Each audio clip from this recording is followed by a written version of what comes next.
You're watching Carlton. Now it's time to join ITN.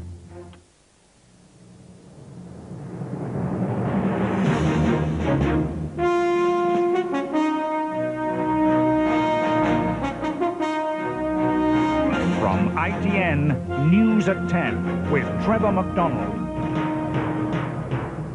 Majors gamble to contain a Eurosceptic revolt. Tobacco companies pay billions to settle health claims. Crisis for Netanyahu as Israeli police threaten charges. And a dealer's reaction as his bank is fined £2 million.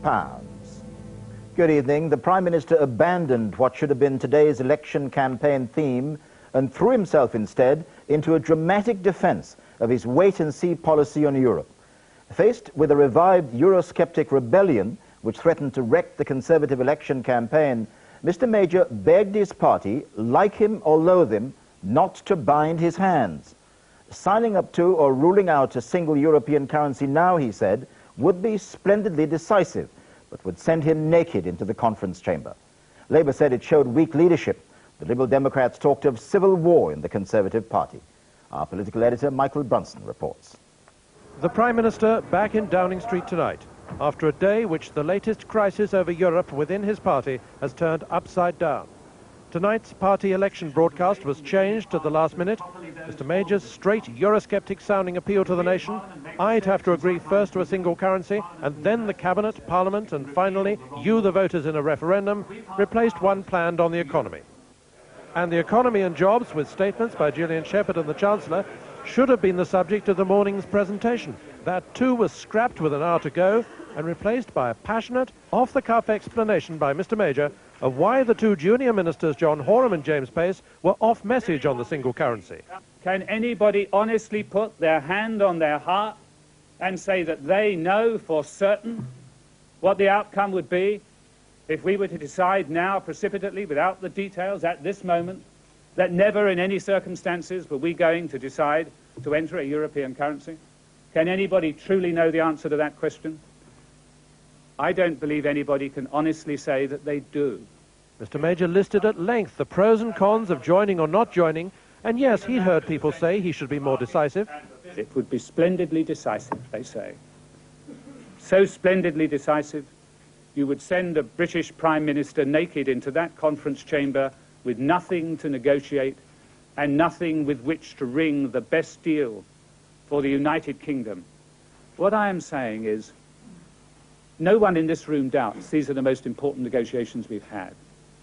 Whether you agree with me or disagree with me, like me or loathe me, don't bind my hands when I am negotiating on behalf of the British nation.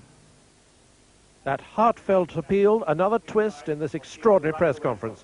The Prime Minister running the show, Party Chairman and Chancellor mostly just listening, and he continued with what sounded like a demand for a full apology, but not the sack, for Mr. Horam and Mr. Pace. They realise that they're bound by collective responsibility. They acknowledge that they should have been bound by that collective responsibility, and it was very unwise of them to act as they did over the last 24 hours. They both understand that fully, and I think they will both tell you that if you ask them that. Well, ITN did go back and ask John Horam, but what he said didn't quite amount to a full apology. There is a problem here for a candidate because you are asked straightforward questions about your personal views. And I responded personally as a candidate to those requests. Because your personal views surely don't fit with government policy. Government policy is to wait and see. Your personal view is that we should not have a single currency.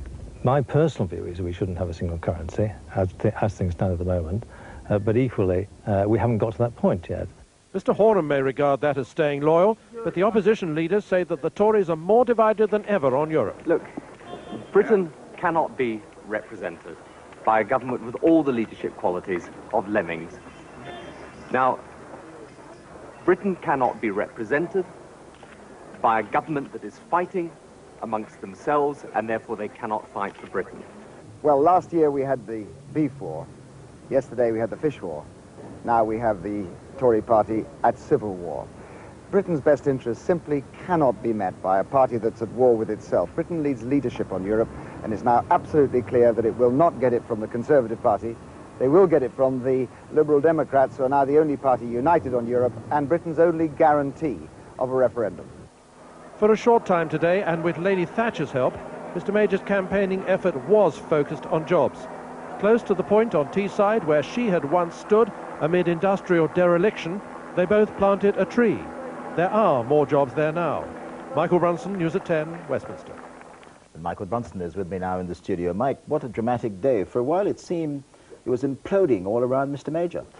You know, tonight the Central Office people are saying, you do realise, don't you, Mr Major was always going to have a point in this campaign where he was going to explain Europe. This was just it. And you sort of rub your eyes at the end of the day today and say, no, this wasn't just another campaigning day. This was quite extraordinary. And the parallel that goes through my mind is when Mr Major was forced to call us all into the Rose Garden 2 years ago and say, look, I've had enough. I'm not putting up with this. I'm going to have a leadership contest. I think it was on that parallel. And in essence, during the course of that extraordinary press conference, he was saying two things. He was saying to the party, for heaven's sake, get off my back. But then over and above that, he has gone, and through his broadcast tonight, to say to the country, look, please trust me, because whatever happens at Amsterdam or whatever, you're going to get a better negotiator in me than Tony Blair. He's had to go, as it were, right over the heads of his party almost to the country with this direct appeal. And the $64,000 question, will it work?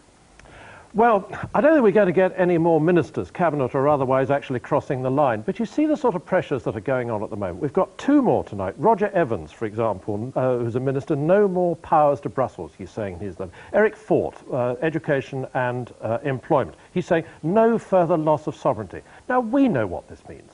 We know what this means. No further loss of sovereignty is a not very coded way of saying I'm not going to have a single currency, but they're just this side of the line. We should just say, to finish with, there are Labour rebels. Of course there are. There's one Liberal Democrat, Nick Harvey. A couple of Labour rebels have now come out, Dennis Canavan and Denzil Davis. But what you're seeing from the opposition parties is much more discipline than you're seeing from within the Conservative Party. Michael, thank you very much indeed.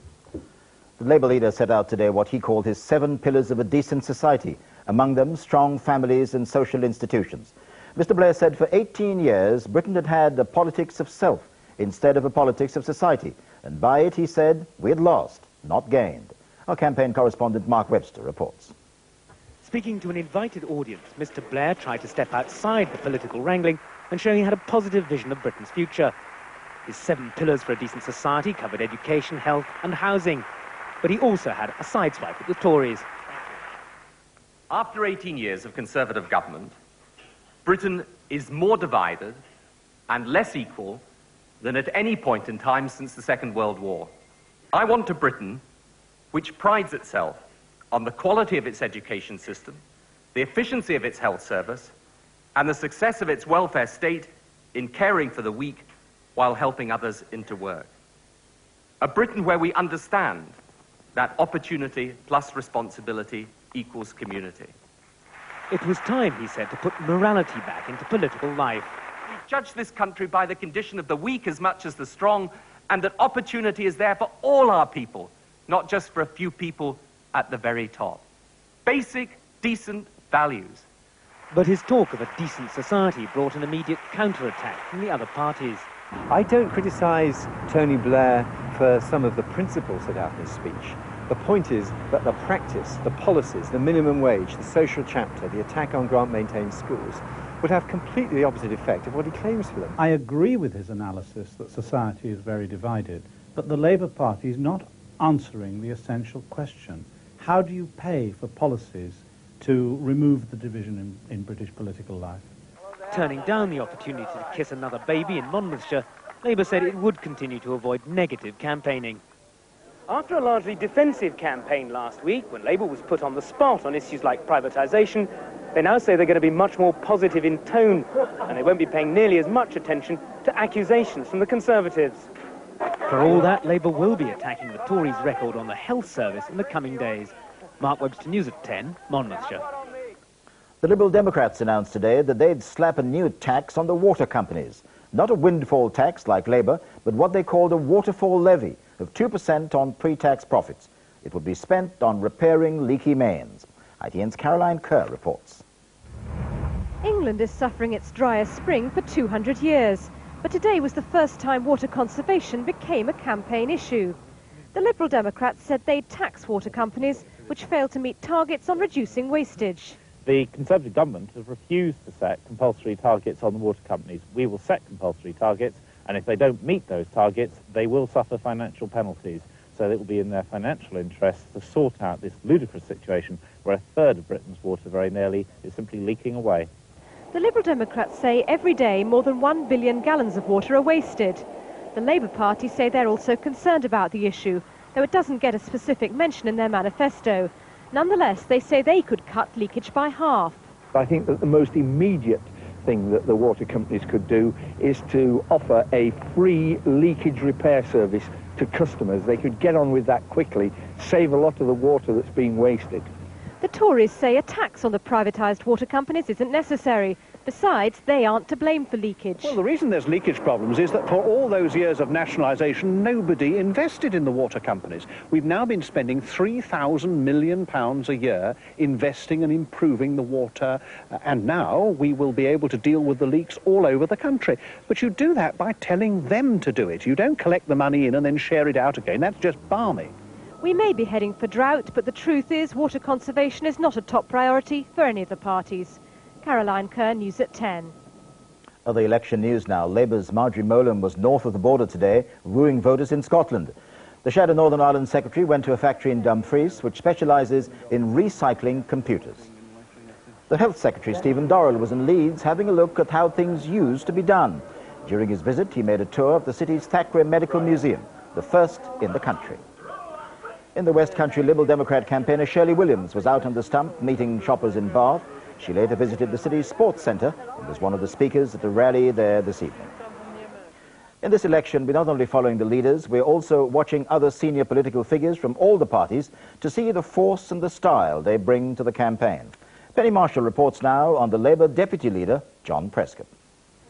With 5,000 miles behind him and 5,000 still to go, this traditional campaigner is pressing the flesh of the people to get them to come out and vote. Hello, here's my calling card anyway.